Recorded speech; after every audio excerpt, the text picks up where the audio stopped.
Bonjour,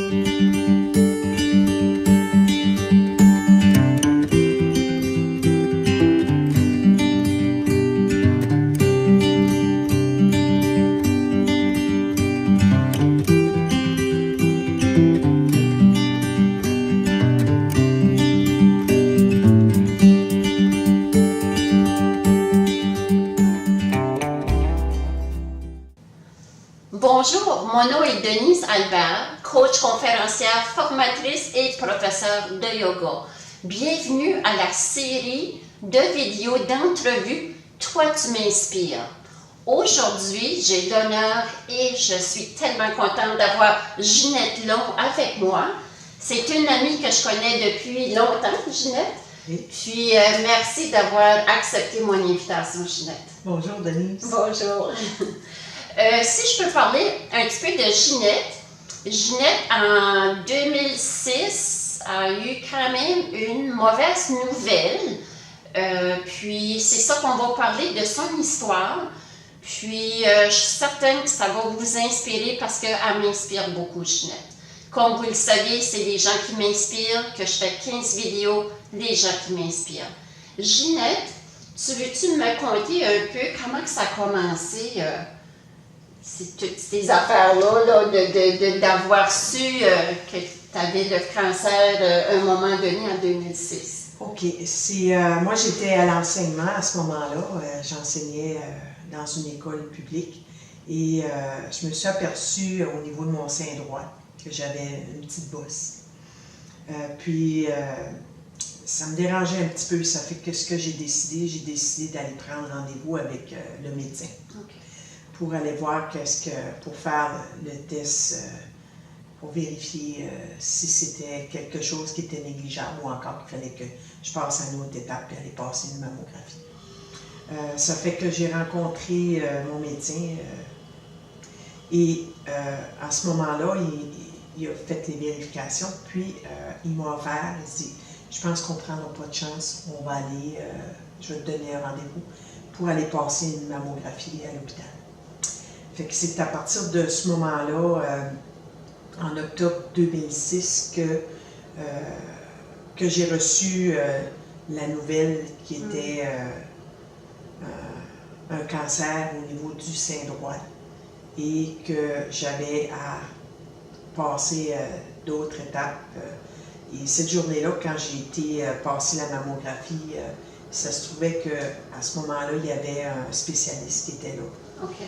Et ils ont décidé, les radiographies étaient pas assez classes, fait qu'ils ont décidé de faire passer un écho, un écho au niveau du sein. Puis ils ont vu qu'il y avait des choses qui étaient comme anormales, ça fait qu'ils ont fait une biopsie. Fait que à partir de ce moment-là, moi je comprenais pas, je posais des questions, mais j'avais pas trop de réponses. Puis lorsque je suis retournée chez nous, bien, je me disais, ben, ils vont enlever la bosse, je vais vivre une petite opération, ils vont enlever la bosse, puis moi, ma vie va continuer, puis tout va être correct. Parce que toi, Ginette, ça faisait pas mal, la bosse, hein? Non, la bosse, ça faisait pas mal. Non, okay. Il n'y avait pas de douleur, ça fait que pour moi, c'était juste que c'était tannant un petit peu. Elle n'était pas aussi grosse que ça, mais elle était présente. Okay. Ça fait que à un moment donné, je reçois l'appel de la secrétaire me disant que mon médecin voulait me rencontrer. Ça fait qu'à ce moment-là, je me suis présentée au bureau et j'ai été le rencontrer. Puis en parlant ensemble, il me disait que ça serait préférable de faire enlever cette bosse-là le plus rapidement possible. Puis moi, je me demandais pourquoi il me disait ça, je ne comprenais pas trop. Et pour finalement lui dire, au fond, là, tu es en train de me dire que ce sont des cellules cancéreuses, c'est une bosse qui est cancéreuse. Ça fait qu'il m'a répondu oui. Ça fait qu'à partir de ce moment-là, ce que j'ai fait, c'est comme l'annonce qui monte à la télévision. Quand quelqu'un t'annonce que tu as un cancer, tu as envie de tomber sur le dos. C'est exactement ça que j'ai vécu. Okay. Je me suis sentie vraiment, là, j'étais comme dans un nuage, je flottais, puis je ne savais pas trop qu'est-ce qui se passait. Puis, lorsque je suis arrivée à la maison, bien, il fallait que, parce que j'étais toute seule quand j'ai rencontré le médecin, puis il fallait que je le dise à mon conjoint. Et par la suite, décidé de le dire à mes enfants et à ma famille. Puis je peux vous dire qu'à ce moment-là, ça a été, je pense que c'était aussi pire que de savoir qu'on avait le cancer. D'annoncer cette nouvelle-là à la famille, puis dans ma famille immédiate, mon conjoint et mes enfants. Par la suite, ce que j'ai fait, c'est après que je suis comme redescendue sur le plan terrestre, parce que, tu sais, quand ça t'arrive, quand tu as l'annonce, puis tu as tous les questionnements qui te roulent dans la tête, après ça, je me suis dit, bon, à partir de ce moment-là, qu'est-ce que je vais faire pour retrouver la santé? C'est là que j'ai comme pivoté. Puis, je me suis dit, bon, je vais mettre toutes les chances de mon côté pour pouvoir retrouver la santé. J'ai subi une première opération au niveau du sein pour enlever, c'était deux tumeurs cancéreuses, pour enlever cette bosse-là qui avait 2 petites tumeurs. Puis par la suite, avec les analyses qu'ils ont eues, ils se sont aperçus qu'il y avait encore des cellules précancéreuses. Ça fait qu'ils ont fait une deuxième opération pour enlever encore les marges autour de cet endroit-là. Et en faisant des analyses, ils se sont aperçus encore qu'il y avait encore des cellules précancéreuses. Ça fait que ils m'ont demandé, bon, qu'est-ce que tu veux? Quand le médecin chirurgien m'a rencontré, qu'est-ce que tu veux? Est-ce que tu veux garder le reste de ta partie de ton sein et peut-être courir une chance que ça se développe de nouveau puis que tu aies encore le cancer, ou encore que tu veux te faire enlever le sein au complet? Ça fait qu'à ce moment-là, je pense que pour moi, c'était plus important d'avoir un sein de moins et de vivre que d'avoir un sein puis de me ramasser quelques années après, ou encore à un moment donné avec un autre cancer, puis de peut-être en mourir. Parce que dans ce moment-là, tu sais, quand on voyait les gens, puis que les gens avaient le cancer, c'était, on avait le petit égal qui était cancer égal mort. Ça fait Parce qu'on parle de 11 ans passés, là. Oui, ça fait déjà 11 ans passés, puis je suis fière de dire aujourd'hui, I'm cancer-free now. Je suis très fière de ça. Ça fait qu'à ce moment-là, j'ai eu des gens que j'ai rencontrés m'ont invité à prendre des traitements en chimiothérapie. C'est certain qu'au départ, je voulais pas. Je voulais pas parce que je me disais que c'était de la chimie, c'était du chimique, puis je voulais pas avoir ça dans mon corps parce que j'étais quelqu'un qui aimait plutôt le naturel. Puis, dans ce moment-là, quand j'ai pris un petit recul, je me suis dit, bon, si je veux mettre toutes les chances de mon côté, puis je connaissais pas trop, j'avais pas trop de connaissances dans ce domaine-là, ça fait que je me suis dit, peut-être que ce serait bon que j'aille dans la partie de chimio et aussi d'aller dans la partie qui est naturelle, au niveau des soins, au niveau des soins énergétiques, au niveau de l'alimentation, pour aller booster mon système immunitaire au maximum avec des aliments antioxydants et des produits antioxydants. Ça fait qu'à ce moment-là, je pense que j'ai eu des bonnes personnes. Aussitôt que j'ai mis l'intention d'avoir des gens qui m'aideraient dans ce domaine-là, même si je ne savais pas où je m'enlignais, même si je ne savais pas si j'allais vivre ou j'allais mourir, pour moi, c'était important que je me donne le meilleur pour pouvoir avancer, puis un jour être en parfaite santé, puis m'amuser, puis avoir du plaisir, rencontrer les gens, rire, puis me sentir bien intérieurement. Et à ce moment-là, je pense que la vie elle a conspiré pour moi. Elle m'a permis de pouvoir rencontrer des merveilleuses personnes qui m'ont aidé à aller dépasser, libérer des émotions qui, à la base, faisaient que je me sentais pas bien. Puis, parce qu'il y a beaucoup de peur. Quand tu as un cancer, il peut y avoir beaucoup de peur qui tournent autour, des inquiétudes, la famille, comment est-ce qu'ils vont prendre ça, qu'est-ce qui va se passer, tu ne peux pas travailler, la peur du manque, la peur de beaucoup de peur. Oui. Ça fait qu'à ce moment-là, j'avançais au jour le jour. Je me disais, on va vivre un jour à la fois, puis je vais donner le meilleur de moi-même pour moi, je vais me prendre soin. Et je pense que ça a très, très bien été. Les opérations, jusqu'à ce moment-là, je n'avais jamais vécu des opérations. C'était la première fois. C'était la première fois que je vivais des opérations. Jusqu'à la dernière opération qui a eu lieu, j'en ai vécu 5 opérations. Okay. Oui, puis avec la dernière, l'avant-dernière, c'était la reconstruction de mon sein droit. Puis ce qui est le fun, parce que j'aime bien raconter cette anecdote-là, parce que, tu sais, pour des gens, ce sein-là, c'est mon muscle abdominal du côté droit. Ils ont fait une reconstruction parce que moi, je voulais pas avoir des prothèses de gel. Okay. Ça fait que j'étais assez bien dotée d'un bon gros au niveau du ventre pour pouvoir aller placer ça là, aller prendre le muscle au niveau des abdominaux et le remonter pour faire mon sein. Ça fait que tout ce que je possède sur mon corps, ça m'appartient. J'ai pas aucun corps étranger. C'est certain que j'ai des activités que je peux moins faire à cause que mon muscle. Ça fait que j'ai un sein bien musclé de 25 ans, puis l'autre, ben, il a 50 quelques années. Ça fait que pour moi, c'est ma joke par rapport à mes deux seins. Puis c'est d'apprendre aussi à s'aimer en tant que femme, même si on avait des opérations, parce que je connais des dames, eux autres, qui ont perdu les deux seins. À cause du cancer du sein. J'imagine que c'est un choc aussi. Comme tu dis, en tant que femme, de perdre des seins, c'est notre sexualité, ou on se voit en tant que de femme. Fait que j'imagine que ça a été quand même quelque chose de tu as pris la décision d'avoir une autre sorte de chirurgie, mais ça aurait dû être quand même une grosse décision à faire. C'était une bonne décision parce qu'il y avait toujours des risques. C'était une grosse opération, une grosse opération. Et je me dis que je suis contente de l'avoir fait. Okay. J'ai eu à réfléchir sur ça, voir c'était quoi les pour et les contre, parce que tu sais, avant que j'ai eu cette opération-là, j'avais une prothèse, une brassière qui demandait de l'espace pour pouvoir mettre la prothèse. Puis l'été, là, c'est pas évident. Tu sais, t'as chaud, t'as des seins, t'as chaud, mais quand t'as des prothèses en plus, puis une brassière, c'est pas des petites brassières en dentelle, là.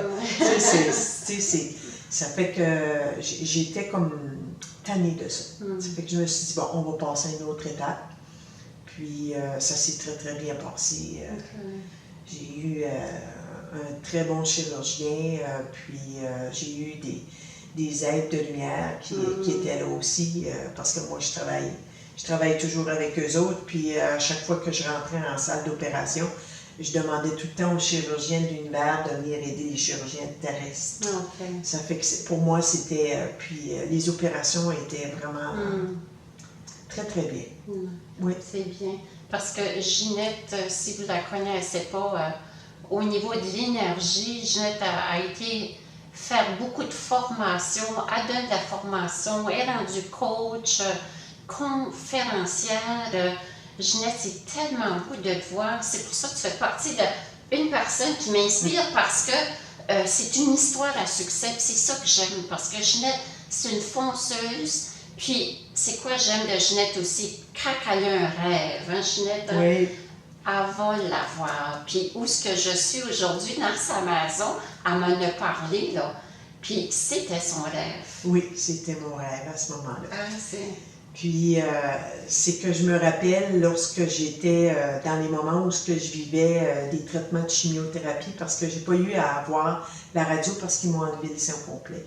Ça fait que j'avais différents types de traitements de chimiothérapie où j'ai perdu mes cheveux. Puis ça aussi, j'ai une bonne anecdote que je raconterai quelque temps, là, puis qui est déjà racontée dans mon livre. Oui, bien sûr. Puis, à ce moment-là, je me disais... si je peux m'en sortir, je m'avais posé la question, si j'avais toutes les possibilités du monde, si j'avais tout l'argent au monde, si j'avais toute la santé, qu'est-ce que je ferais à ce moment-là? Puis qu'est-ce qui montait, ça émergeait de mon cœur. Hein? Puis qu'est-ce qui est monté à ce moment-là, c'était que je voulais devenir conférencière. Je voulais amener les gens à voir la vie différemment. Puis déjà, je chantais un peu. Ça fait que je voulais aussi chanter, puis chanter pour les personnes âgées. Ces gens-là, parce que je me dis, à quelque part, quand on a un don, on a du potentiel à l'intérieur de nous, c'est important d'aller le partager. Oui, puis en passant, elle chante très bien. Je l'ai ici l'autre fois. Ça, tu fais des cassettes, hein, des enregistrements sur ton site, là. Oui, sur mon site, là, tout de suite, on travaille là-dessus. Par contre, j'ai plusieurs chansons d'enregistrer pour monter mon CD. Okay. Fait que là, j'ai encore quelques chansons que je veux faire, puis là, mon CD, je vais pouvoir le lancer.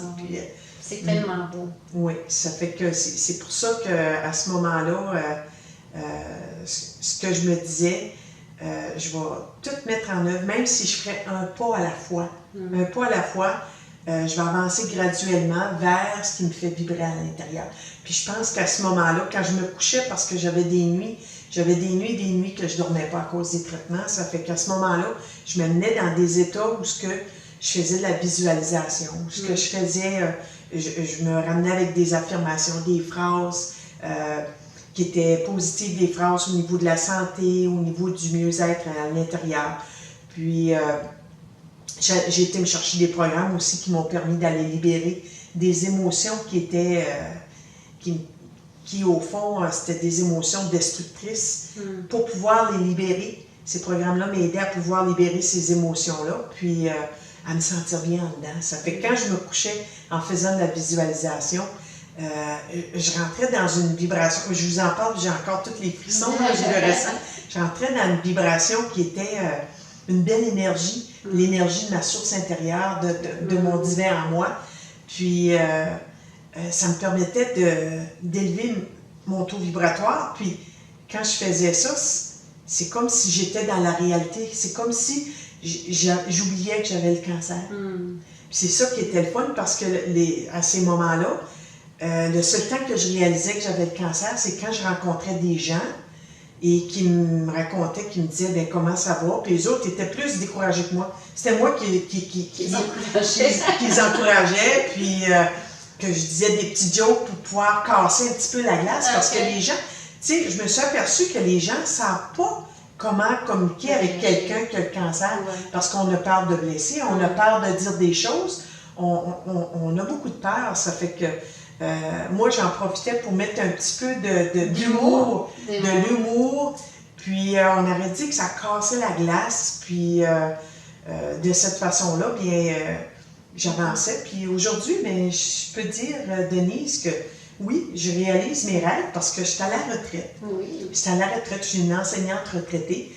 Puis, je présente des conférences, je donne des ateliers, je rencontre des belles personnes. Puis, je vais chanter, je chante pour des personnes âgées, je chante dans des soirées pour des conférences. Fait que c'est vraiment... Ce que je fais, c'est des passions pour moi, puis en plus de l'horticulture, puis aussi comme avec les petits animaux, parce que j'ai une passion des animaux, là, tu sais, mes petites poules, puis... tu as aussi des ateliers que tu donnes sur la germination. Oui, ça aussi, c'est intéressant. Oui, des ateliers que je présente, je vais en présenter une au mois de décembre, des ateliers sur la germination, puis je pense que dans tout ça, c'est toujours pour amener un plus dans la qualité de vie des gens. C'est ça mon but. Déjà au départ, moi je me sens bien là-dedans, j'aime ça, puis si je peux aider une personne ou encore améliorer la qualité de vie des gens, de donner des outils que les gens vont pouvoir utiliser, parce qu'au fond, les outils, on peut les donner, mais si les gens ne veulent pas l'utiliser, c'est leur choix. On ne peut pas obliger quelqu'un à utiliser des outils ou encore des techniques ou quoi que ce soit. Ça fait que pour moi, c'est ça mon plaisir. Puis, c'est beau, tellement beau. Oui. Puis j'avais une question, si que tu peux donner peut-être des conseils aux gens, parce que tu disais tantôt, quand quelqu'un t'approche, ils ne savent pas quoi dire parce que tu as le cancer, ils ne savent pas comment. Des fois, tu peux être mal à l'aise. C'est quoi que tu pourrais dire à la population? Comment parler à la personne? Est-ce qu'on ne doit pas en parler ou est-ce qu'on en parle? C'est quoi que tu dirais en tant que conseil? Ben, moi, la première chose que je pourrais demander, ça serait demander comment ça va. OK. Tu sais, puis le comment ça va, c'est de le demander aussi dans l'idée d'être attentif au langage verbal de la personne. Si on voit que la personne, elle se ramène vers elle-même, peut-être qu'elle ne veut pas en parler. Okay. Puis si elle s'ouvre, si on veut aider, parce que des fois on veut aider, puis ça n'aide pas. Okay? Ouais.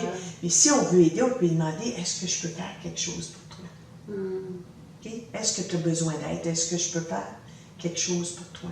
Fait que dans ce moment-là, si la personne, elle te dit, non, je pense que je vais être correct, tu laisses aller, parce que c'est son choix. Ouais. C'est elle qui choisit. Tu ne continues pas à demander. Là, Non, comme, non, parce qu'il y en a des fois qui peuvent être... Oui, OK. puis puis tout dépendamment de la condition de la personne, parce que des fois, quand tu es dans un état où ce que tu vis un cancer, des fois, quand tu es dans un état d'acceptation, c'est beaucoup plus facile de communiquer avec les gens que quand tu es dans un état où ce que tu ne veux pas accepter. Dénigrer, puis tu ne veux pas en parler. Tu sais, ça fait qu'à ce moment-là, tu peux demander à la personne, bien, comment ça va? Est-ce que je peux faire quelque chose pour toi?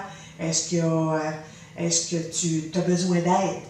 Puis si la personne a dit oui, qu'est-ce que je peux faire pour toi? Au lieu de dire, ben je vais faire ça pour toi. De décider à la place de toi. De décider à la place de toi, puis peut-être que c'est pas ça que tu as besoin. C'est vrai. Tu sais, d'aller voir la personne puis lui demander c'est quoi vraiment son besoin. Ça fait que de cette façon-là, on peut respecter la personne. Puis nous autres, ben, on est là pour aider. Tu sais? C'est tellement un beau message parce que c'est vrai qu'il y a des gens qui sont mal à l'aise. Puis d'entendre que c'est que tu fais juste de dire, je pense que les gens vont être plus alertes. Parce que c'est dans toutes les maladies aussi. Oui, hein. C'est le cancer, ça peut être d'autres maladies, puis tu ne sais pas quoi faire. Même à la mort aussi. Quand quelqu'un décède, tu es mal à l'aise. C'est un beau message. Oui. À la perte d'un être cher, que quelqu'un perde son travail, que quelqu'un y arrive un accident, c'est important. Tu sais, puis là, c'est de regarder la personne, d'aller voir au-delà des mots, parce qu'on s'exprime beaucoup par notre langage corporel. Oui. Ça fait que c'est ça qui est important, puis de lui demander, de lui poser la question, puis de ne pas avoir peur. Si la personne, elle va te répondre. Sinon, non, je te remercie. De cette façon-là, bien, tu laisses aller. Elle a peut-être besoin de vivre encore un petit bout. C'est respecter la personne dans ce moment-là. Là. Oui. Tellement beau. Ben, c'est tellement vrai. Puis, écoute, Ginette, je veux te remercier beaucoup, beaucoup, parce que il y a une chose avant de terminer que je veux vous dire, parce que je tiens beaucoup. Ginette, elle a commencé à écrire son livre, OK? Puis, elle va mettre beaucoup de détails, vraiment, c'est quoi son histoire et bien d'autres choses. Oui. Puis, écoute, Ginette, il n'y a pas de date quand que ça va être fait, parce que je connais Ginette, je suis sûre qu'elle va dire, je prends mon temps quand je vais décider que ça va être fait, ça va être fini. Ben, moi, Est-ce que tu as une date? Non, je ne donne pas de date parce que c'est d'amener les gens à avoir une attente. Puis attente égale déception. Oui, puis l'autre chose, c'est certain que j'ai le 3/4 d'écrit. De mon livre. 3/4? Oui, le 3/4 d'écrit de mon livre. Puis je vais continuer dans ce domaine-là. J'ai hâte. Puis j'ai hâte aussi à ton CD. Oui. C'est des beaux projets. C'est des beaux projets toujours. Pleine de projets. C'est ça qui m'inspire parce qu'elle n'arrête pas. Elle a des idées. Ça continue. C'est tellement beau, là. Tellement beau. Je suis contente d'être ton amie parce que c'est rare qu'on se voit, mais quand on se voit, là, Ginette est quelqu'un de spécial. Vraiment, là. Merci. Je pense que la vie, ça vaut la joie d'être vécue. Hein? Souvent, on dit ça vaut la peine d'être vécu. Mais moi, je dis la vie, ça vaut la joie d'être vécu. Oui. Puis de prendre le temps. Puis de regarder toutes les petites opportunités, les petites choses qui se passent dans ta journée. D'avoir un plaisir, même si c'est quelque chose qui est bien banal pour quelqu'un d'autre, si ça vous permet de faire vibrer cette petite étincelle-là de joie, d'amour à l'intérieur de vous, là, vous allez être comblés. Puis c'est ça que les gens, je pense, qui ont besoin de voir, puis de ressentir. Parce que la vie est tellement vite qu'on ne prend plus le temps de s'arrêter, puis de voir le matin quand on se lève, les flocons de neige dans les vitres qui s'en viennent avec toute la façon que c'est créé, là, qui sont tous différents, sont uniques au monde.